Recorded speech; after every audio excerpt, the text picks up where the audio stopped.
Hello दोस्तों, नमस्कार। Welcome back to curious for the daily dose of football. तो सबसे पहले बात करते हैं इंडिया अंडर 17 के बारे में, बिकॉज कुछ ही दिनों में मेंस एंड वुमेन्स के under 17 Asian cup kick off हो रहे हैं। तो उससे पहले इंडिया अंडर 17 की मेंस टीम ने रिसेंटली एक फ्रेंडली मैच खेला अगेंस्ट कतार, जो कि 1-1 से ड्रॉ रहा। इसके बाद एक और फ्रेंडली उनको कतार के सामने खेलना है, and then they will travel to the under 17 Asian Cup in Saudi Arabia. Recently कुछ और फ्रेंडलीज भी हमारे मेंस अंडर 17 टीम को मिले थे, जिसमें यूएई के सामने 2 फ्रेंडली मैच थे।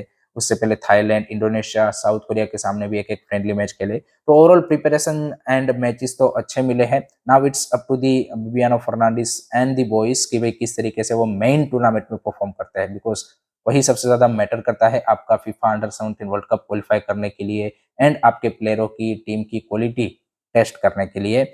ऑन दी अदर साइड अगर हम वुमेन्स टीम की बात करें, तो वहाँ पे जो वुमेन्स टीम की कोच है पामेला कोंती, उन्होंने रिसेंटली टाइम्स ऑफ इंडिया को एक इंटरव्यू दिया है, जिसमें उन्होंने बोला है कि definitely we would like to create history with this under 17 women's team.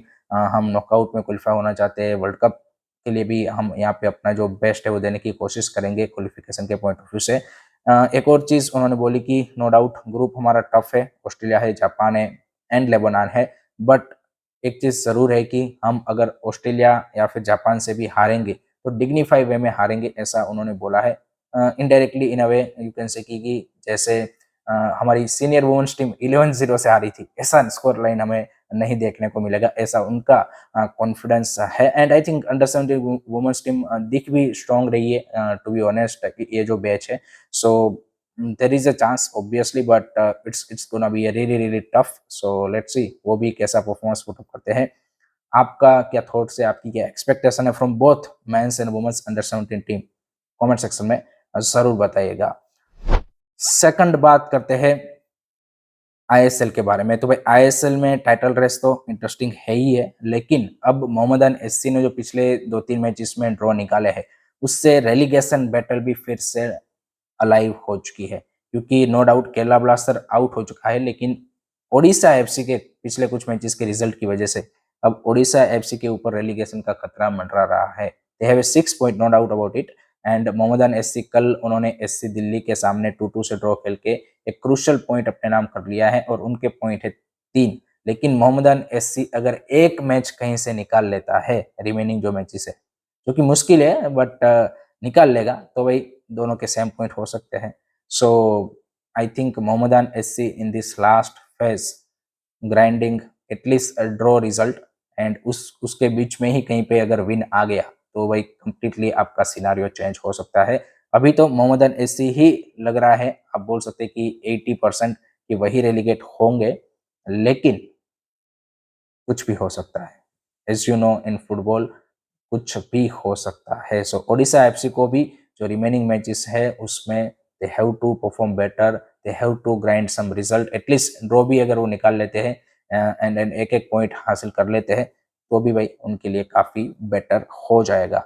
आपका क्या मानना है, आपके क्या थॉट्स है about this ISL relegation battle? Comment section में ज़रूर बताइएगा।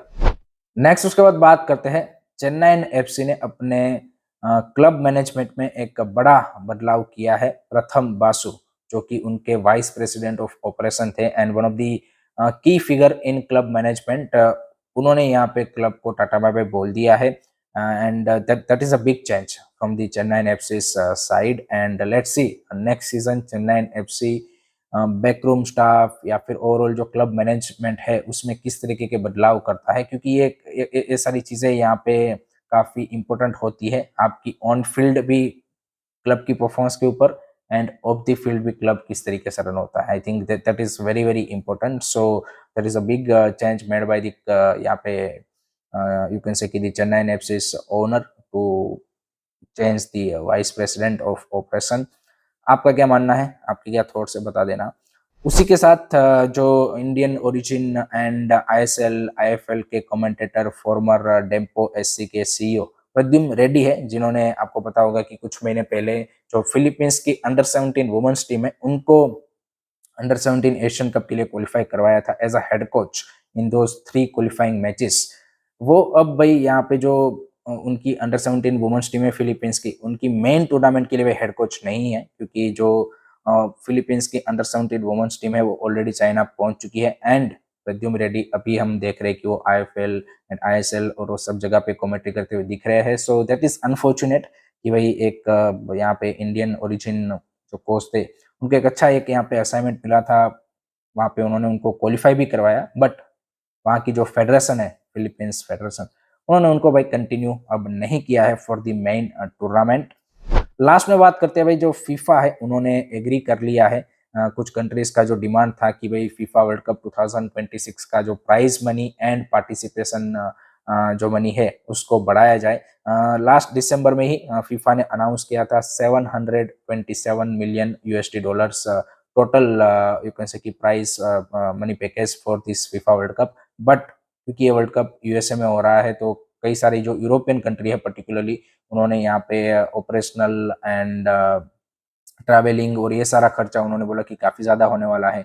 ऊपर से यहाँ पे USA ने टैक्स फ्री स्टेटस भी फीफा को नहीं दिया है, नहीं तो फीफा जिस कंट्री में वर्ल्ड कप ऑर्गेनाइज करता है वहाँ पे वो टैक्स फ्री स्टेटस ले लेता है ताकि जो पार्टिसिपेटिंग कंट्री है उनके लिए भी ईजी हो जाता है, बट यहाँ पे ऐसा नहीं हुआ है तो वो भी एक अलग से खर्चा है। तो इन सारी चीज़ों को ध्यान में रखते हुए फीफा ने इस चीज़ को एग्री कर लिया है एंड जो पहले यहाँ पे हर एक पार्टिसिपेशन कंट्री को मिनिमम 10 मिलियन मिलने वाले थे और विनिंग कंट्री को 50 मिलियन, उसमें अब बढ़ोतरी होगी। अभी आई थिंक कनाडा में वैंकूवर में ही जो फीफा की काउंसिल की मीटिंग है उसमें इस चीज़ को अप्रूव किया जाएगा एंड देन अनाउंस किया जाएगा कि भाई पार्टिसिपेटिंग कंट्री को कितना पैसा मिलेगा। तो प्राइज मनी और ज़्यादा बढ़ने वाला है। नॉट ओनली दैट, यहाँ पे सिर्फ ये वर्ल्ड कप के लिए नहीं है, उसके अलावा भी जो डेवलपिंग कंट्रीज है सारे के सारे जो फीफा मेंबर्स है 211 उन सब के लिए भी भाई जो उनका डेवलपमेंटल साइकिल का जो यू कैन से कि फंड है उसको भी फीफा इम्प्रूव करने वाला है, इंक्रीज करने वाला है। सो वहाँ पे भी पैसों में बढ़ोतरी होने वाली है। So that's it from my side guys regarding today's football news. I hope कि आपको ये पसंद आया होगा। Keep supporting this channel, don't forget to like share and subscribe करिए। जय हिंद, जय भारत।